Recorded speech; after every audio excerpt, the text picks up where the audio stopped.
Okay, if you've ever found yourself going through the motions of a job that no longer satisfies you, maybe you're feeling stuck in a relationship rut or a stage of life that doesn't feel as great as you'd hope, for all of you looking for a change but not sure what your next chapter holds or how to even get there, enter Miss Debbie Travis and her new book, Design Your Next Chapter. This one is not about decor. It's about reinventing your life. No small task, but Debbie Travis joins us this morning to share a few tips. It is great to see you. Great to be here. Really great. So this book is a labor of love. 3 years. You've opened up a place in Tuscany. You have transformed your own life, but take us through how you got there. Well, I had a dream, like all of us have that little seed of an idea, and I had this dream of one day I'd love a little house in Italy.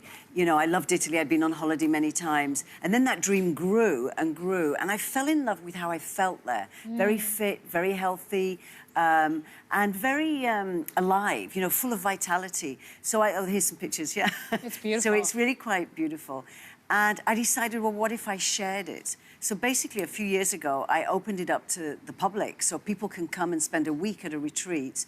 And I realized that there were so many people who wanted to design their next chapter.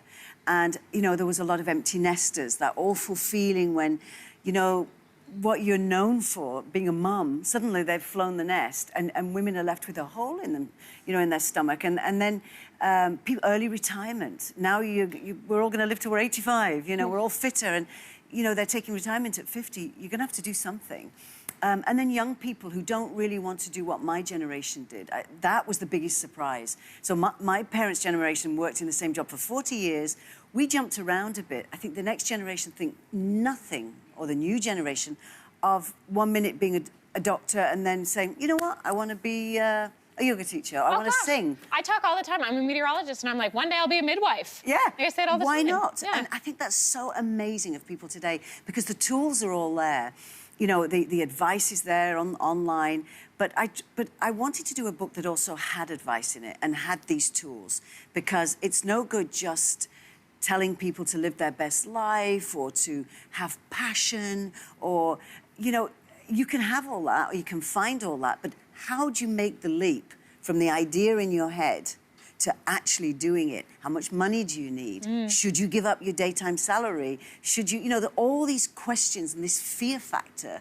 So I kind of tried to put it all together, and then other people's stories. Yeah, and you've got 10 commandments that people can kind of follow as the loose guideline for how to make that happen. Exactly. So I've had these 10 commandments, which I've done in speeches for years, of really living your best life. And even though I say at the beginning of the book, I have no qualifications, you know, I was 16 when I left school, like, bye, and headed for the big lights of London. But I really have walked. I've been on my own since I was 16, you know, and I've done it. And I've walked the walk. I've had all the mistakes you could ever imagine, all the sobbing all night, things didn't work out, and trying to get through all that. So I feel that I kind of know more than a lot of people of how to start new things. You've got the degree of life. I've got maybe the degree of life. Maybe I should start a school doing that. But then what happens is it's like buying a new car. You start recognizing it everywhere. So now I started to hear about people who had been a surgeon and then went to be a songwriter, or you know, was a dentist. I've got a 30-year-old in the book from Norway who the first mouth that opened, she went, no, I don't want to do this, after like 7 or 8 years of training, and runs the most southern post office in the world in Antarctica.